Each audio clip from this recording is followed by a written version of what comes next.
من مقدار سوال هست. در این سوال خیلی مسائل حال مسلمین هست که نیاز به جواب داره و خوب گوش بدید. وقتی سوال و جواب باشه تو ذهن میمونه و انشالله سعی بکنید جامعه عمل بهش بپوشانید. اولین سوال بده. یک برادری یا خواهری سوال کرده یا جمعی سوال کردند آیا حلقه نامزدی که جنس آن از طلا می باشد و در زمان عقد عروس به دست داماد و در زمان عقد عروس به دست داماد می کند حلال است یا خیر، با توجه به آن که طلا برای مرد حرام است؟ سوال دومش و نماز خواندن با آنچه یعنی با همون انگشتر طلا برای مرد چه حکمی دارد و نماز خواندن با آن چه حکمی دارد؟ با ذکر توضیح از طرف عمومی صحراباغ زروان. سوال مال زروانیه، جواب مال چه؟ همه است. عزیزان من، همونطوری که جواب باید یک ضوابطی داشته باشه، فرهنگ سوال کردن هم داریم. هر وقت سوال از یک شخصی میکنید اینطوری بگید، نگید نظر شما در این باره چیه، بلکه بگید حکم خدا درباره این مسئله چیه. فرهنگ سوال، سوالای مهم بکنید که جمع استفاده بکنه. سوال فهمیدید؟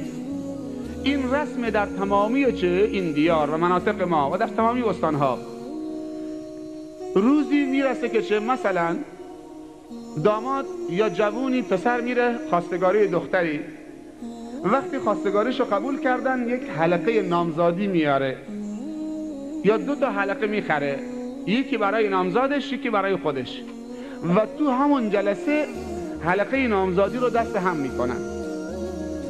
حالا این عزیزمون نوشته در مراسم عقد عروس، بازم پدر و مادرشون بیاموز که حداقل این حلقه نامزادی تو مراسم عقد یعنی صیغه عقد خوانده میشه، بعد حلقه دستش میکنه. ولی جاهایی هست که حلقه نامزادی پیش از عقد برده میشه، همون روزی که رفت خواستگاری حلقه هم میبره. اگه پدر عروس گفت بله، دختره گفت بله من دخترم بهت میدم، پس میگه این حلقه نامزادیه، من نشانه بکنم که دیگه کسی دست روش نگذاره یا گم نشه.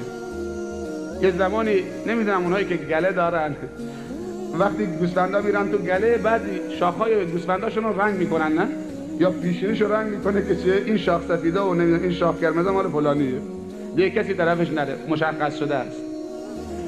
و این فرهنگ جا افتاده برای مردم که هر کسی حلقه نامزادی کرده مثل عقد. بچه مسلمان با یک حلقه نامزادی بدون صیغه عقد دختر فلانی رو حلال کرده برای خودش، پشت ترک موتورش میذاره، سینما میره، تریا شب میره، بستنی فروشی میره، تو بازار میره، تازه بعضی که خیلی مترقیان مسافرت هم میره با یه حلقه نامزادی. عقد هم در کار نیست، مسلمان هم هست، ادعا هم دارن. بعد از 1 ماه 2 ماه 1 سال از نامزادی با همون حلقه از همدیگه سیر و بیزار میشن، جدا میشن. حالا کی جوابگوز؟ با یه حلقه طلا یه دختر رو حلال کرد بدون عقد، همه جا پدرش اجازه داد، اون پدر بی فرهنگ. بعضی از روی نادانی و سادگی است، بعضی از روی دیوسی است و بی غیرتی است. به کسی هم بر نخوره. من به این جمع نیستم، الحمدلله تو این جمع فکر نمی کنم آدم بی غیرتی باشه. اجماعاً یک صلوات.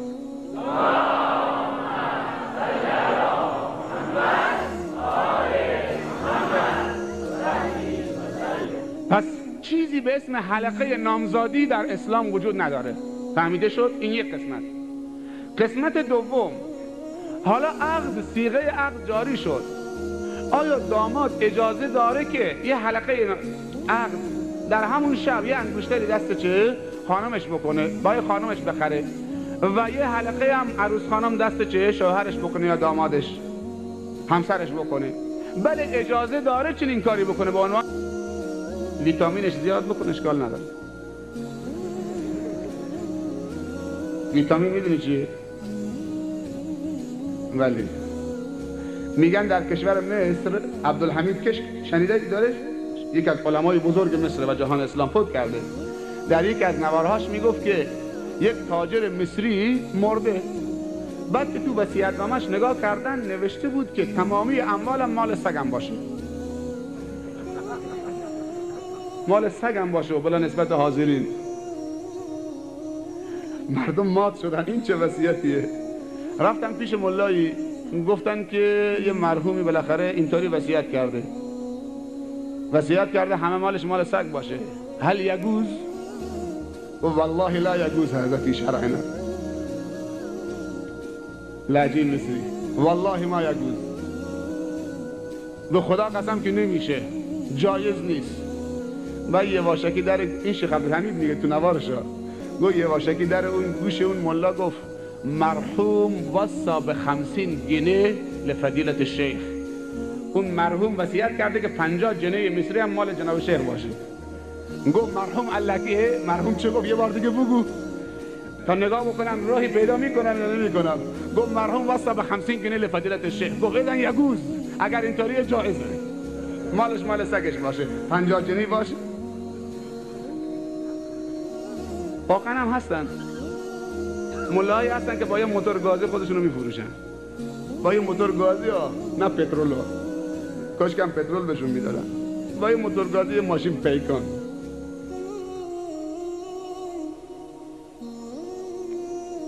خدا رحم بکنه. اما ملاهای خوب هم هستن، علمای خوب هم هستن، امت اسلام بهشون افتخار میکنه. بله عزیزان من، اگر علمای ما صیغه عقد باید که جاری بکنه، یا ملاها یا علما یا طلاب، اگر هر جایی رفتن همه جلوشون بگیرن، شرایط بهشون بگن، همه عقب نشینی میکنن. ما رو یه جایی دعوت کرده بودن، آقای زیایی شیخ عبدالوهاب بود، همه علما بودن. هنگامی که رسیدیم به مهریه، از پدر عروس سوال کردیم مهریه چقدر؟ گفت 100 سکه بهار آزادی. اگر تو میخوای مهریه 100 سکه بدی، پس چرا علما رو دعوت کردی که شاهد بر 100 سکه باشن که فقیر بمیره؟ 100 سکه، هر سکه 50,000 تومان حساب بکن. من گفتم من حاضر نیستم، یکی یا یک سکه یا گواه نمیشم. همه علما عقب نشینی کردن، ما صیغه نمیخونیم، یا یک سکه. 1 ساعت رفتن با داماد مشورت کردن، بعد آمد گفت بله داماد راضیه 100 سکه بده. گفتم داماد 1000 سکه بده، ما شاهد نمیشیم، کسی هم صیغه نکنه. آخر برگشتن، دوباره رفتن بیرون، دوباره آمدن، گفت حالا چه 1 سکه؟ گفتم پدر مادر رو بیامرزه. بعد به داماد گفتم حالا که 100 سکه شده به 1 سکه، حالا میدونی چی کار بکن؟ تا عقد کردی، ازدواج کردی، 2 میلیونش بذار برای سفر عمره خودت با خانمت. قبوله؟ گفت قبوله. 100 سکه از سرت انداخته شد، تبدیل شد به 1 سکه. حالا 50 سکهش بذار برای عمره خودت با خانمت، اولین فرصت خانمت رو ببر عمره. قبوله؟ گفت قبوله. اگر 10 تا 20 تا اینطوری علما خودشون رو صفر بگیرن، همه چی درست میشه. من عقدتو نمیخونم، من صیغه نمیخونم، من حاضر نمیشم، همه درست میشن. اما علما دیگه تابع شدن. به جایی که مردم علما تحکم بکنن بر جامعه، مردم علما رو میچرخونن. خیلی عجیبه. سوال اینجاست، اجمالی صلوات بفرست.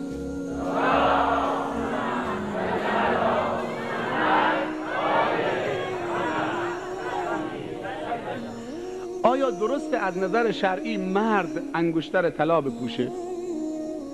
رسم در مراسم سفره عقد، کیک 7 طبقه با شمع، با یک کاسه عسل، اینا همش دردیه که تو عروسی ها و تو مراسم های عقد کنون صورت میگیره و علما اصلا در این باره صحبت نمی کنن. از بس که درباره نماز صحبت کردن که مردم از نماز هم بیدار شدن. همش درباره نماز، 24 ساعت درباره نماز و چه؟ درباره نماز و روزه. کسی درباره مسائل عروسی و این فرهنگ غلط و این چیزهایی که جا افتاده چه صحبت نمیکنه، چون میترسن مردم ازشون بر بگردن. نهایتا همین چیزایی که گفتم، حالا زن و مرد همه نشستن منتظرن که داماد بلند بشه. حلقه آوردن، مرد حلقه رو در انظار مردم در دست زنش میکنه و بعد زن یا عروس حلقه رو در دست مردش میکنه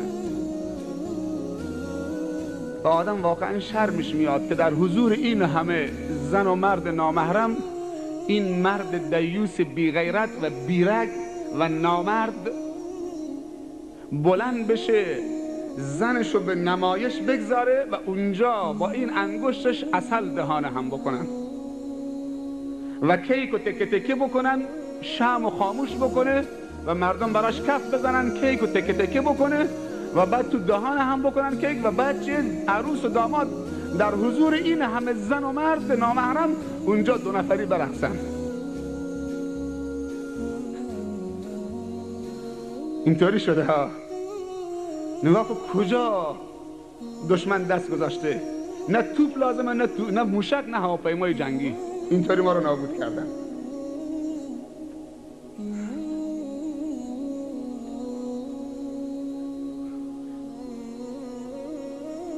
داماد ما رفته بود که شیرینی فروشی که کیک لقمه‌ای بخره، این کیک ها هست لقمه‌ای برای یک مراسمی. بعد ازش سوال کرده بود که این کیک برای چیه؟ شیرینی فروشی گفته بود برای عروسی.